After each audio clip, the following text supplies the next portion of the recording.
Welcome back to Newsmaker Live. Thank you very much for staying tuned. I'm speaking here with Javed Samuel. And just a note, I know that many people have been trying to reach me. And just to let you know that my phone has some issues. So probably I'll have to send it off with Javed when we leave the show. But for those of you who are trying to reach me, who had questions prior to the show for Javed, I do apologize that some of them I'll not be able to ask because my phone has issues. But you'll get the opportunity very shortly in the program where you can call in and ask your questions. Now, Javed, we're talking about the security and how easy it is for your data sources to be compromised. How can businesses, how can individuals secure their information? And especially individuals, because when you're going out there with your credit card, when you're going out there with your bank cards, you know, you hand it over sometimes, you know, and that information is in, or that piece of plastic is in the hands of a third party. And as you said, for some nefarious reasons, you know, these people might decide to take your information and do other things with it. But how do you secure your information? Okay, so in terms of securing your information, as a user, or some of the advice I can give is that you want to ensure that let's look at an online services as the example. As a user, you should be wary about any online site that for example doesn't treat your data securely or doesn't have you transmit your data securely. An example could be that if you are going to complete a payment on a particular website, and you notice that I'm sure some of you may have noticed various like signs that the transmission is encrypted. Some of that might be if you see a padlock on your web page. These are some of the signs that the connection between your browser, which is your computer, and the business's server is encrypted. So some of the things that you'd want to do as a customer, as a client, is to ensure that that's the secure transmission of your data. And I would recommend that if you feel that the data is not being transmitted securely, you don't use such a website. So you'd be wary about such a website, since basically what you are doing is sending your sensitive data over the internet in an insecure manner, and who knows who has access to it. But one thing to note is that after your data has gotten to the business place, in the example that Clinton gave, where after you've handed over your card to the business owner, you've done that in a secure manner. And as a customer, there is not much more you can do. So in that case, you are totally reliant on the business's handling process. If the business does not handle credit card data securely, your credit card data will be compromised. And as a customer, your only legal recourse would be to hope that the laws penalize such businesses. And because you really can't do anything further, in that you've given them that information and it's their responsibility to secure it.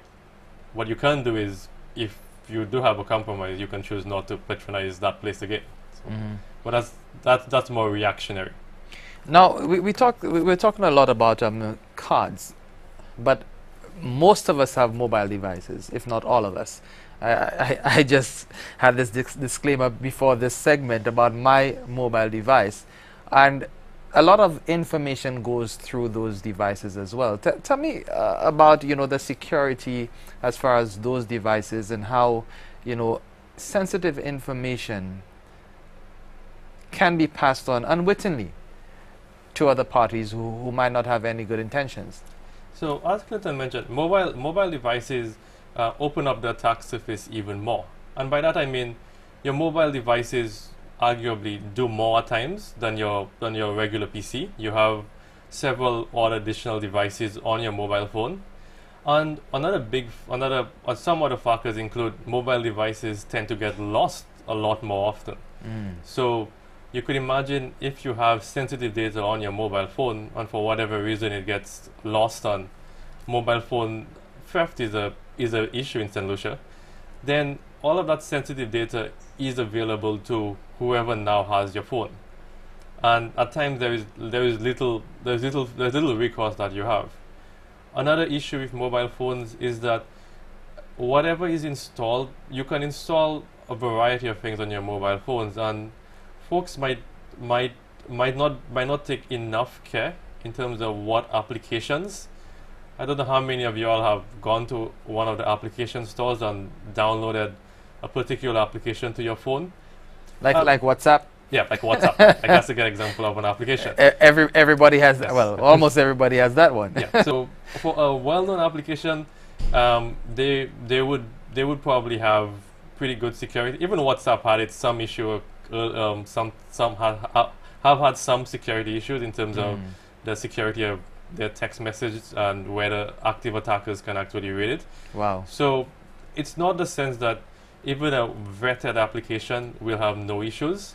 And you could imagine an unvetted application, who knows what they may have. And while before installing an application, I'm sure those of you all that may have gone through that process, you may have been prompted with a screen which lists all of the permissions that the application requires. I usually ignore that. Yes, and as Clinton pointed out, that's basically what the majority of people do. And the problem with that is that if you aren't careful about what you allow the application to actually do, the application might be doing things that you had no idea that they should have been allowed. Stuff like what? Can An example, for example, I discussed at the cybersecurity workshop was an app that was done for home redesigning, where it really should just have been just maybe showing a few pictures and you help design your home. But the application asked for permissions that allowed you to modify your browser history, modify what you had on your external memory device, basically delete what you had on your memory device, to basically make calls. I'm not saying that the application will do so, but by agreeing to the terms of service, what you are doing is that you are saying that it's okay if the application does so. And you as the user need to be wary about what you have agreed to. Now, let's go back to the WhatsApp example. For example, if you have those permissions and it's asking you to do certain things, and of course, I mean, right now we can't live without the WhatsApp. I mean, we are a BlackBerry society and we have the BBM, but then with the graduation, the graduation to the Android platform. These are necessary. The WhatsApp is necessary to communicate freely, you know, without having to pay for text messages. Are there options? Can you refuse to accept certain portions of that app, the contract, as it were, and go with others? Generally, the only way you could refuse it is by not installing the app. So, the best way to think about it is that the application developer has listed what permissions they think the app needs, and it's your choice as a end user to basically decide is the value for the app worth what they are requesting. So if you have the view that the app is asking for permissions that are not required, your recourse would be to not use it or not install it. But once you've installed it, you basically have given the app those permissions. I'm not saying that you don't, for example, as Clinton pointed out, WhatsApp has great value. It allows you to send free text messages. And that's a great value, and you would want to do the trade-off to determine whether this is worth it to you or not. For example, in the WhatsApp case, if you have doubts about the security of the text messaging transmission, and you don't feel it's encrypted or you don't feel it's secure, your recourse as a consumer should be that you should not send any sensitive information via text message. So you don't send your credit card number via text message. Right. So you may use your WhatsApp application to send your friends a message saying, "Hey, I'm at this mall." That's fine. Who cares if someone reads that? In most circumstances. Well, yeah, in most circumstances, you know, if you have a stalker. Yeah, if you have in some circumstances, that's a bad thing. But in a lot of other circumstances, and I'm guessing for the majority of text messages, you probably don't really care if someone reads it. I mean, you not necessarily want to broadcast it, but it's not going to have a monetary implication. And in that case, you as the end user can sort of judge how you want to use your application and use it in the most appropriate manner. So the main thing I'd like to get from that is that look at what your application or your program is doing and ensure that it fits what you plan to use it for. For example, in the WhatsApp case, if you are a salesperson and you are going to transfer your credit card numbers from your sales site over to your business location, and you plan to use WhatsApp to do that, probably not a good idea. And you probably need a more secure mechanism to do so. I hope there's nobody pondering that. Now, in terms of the mobile phones again, and I wanted to steer on that because this affects so many of us, or mostly all of us in the society. The password, most of us protect our phones by a password, but there are technological gurus like you who can bypass those things and who can get into devices, once it's in that virtual realm. How difficult is it? How much training, how much knowledge do you need to have of that for you to do it? And what other security measures can you take as a user to ensure that people who are much smarter than we are, can get into it, and especially those who don't have good intentions. Yeah, as Clinton pointed out, it's good to hear that most people do use a password. The first thing to ensure that on your smartphone is that you do use some protection, that you do have some PIN or some password that you need, that before you actually use your phone you need to enter. For some users, they may view that as a hassle. I would advise against that, because if your phone is ever lost and you don't have at least such protection, what happens is that the attacker can basically unlock your phone immediately. What Clinton was describing is that even in addition to having a password, what possible attacks are there?